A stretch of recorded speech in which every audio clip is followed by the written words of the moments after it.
દરેક નીતિની સામે કાયદાની રીતે ઊભો રહેતો SSK ન્યૂઝ ચેનલ। સુરતના ઉધના વિસ્તારમાં કપડાં લેવા ત્રીજા માળે અગાસી પર ગયેલી યુવતી નીચે પટકાતા મોત નીપજ્યું હતું, તો માતાએ મિત્ર સાથે વાતને લઈને ઠપકો આપતા આપઘાત કર્યો હોવાની ચર્ચા જોવા મળી હતી। સુરતમાં આપઘાતની વધી રહેલી ઘટનાઓ વચ્ચે ઉધના વિસ્તારમાં કપડાં લેવા અગાસી ઉપર ત્રીજા માળે ગયેલી યુવતીએ રહસ્યમય રીતે નીચે પડી હતી, જેથી વિદ્યાર્થીનીને તાત્કાલિક સારવાર માટે હોસ્પિટલે ખસેડાઈ હતી। જોકે તેને સારવાર મળે તે પહેલા મોત નીપજ્યું હતું।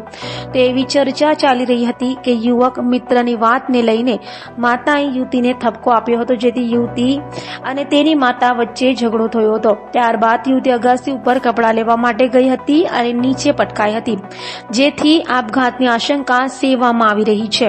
હાલ તો પોલીસે ગુનો નોંધી તપાસ હાથ ધરી છે। દરેક નીતિની સામે કાયદાની રીતે ઊભો રહેતો SSK ન્યૂઝ ચેનલ।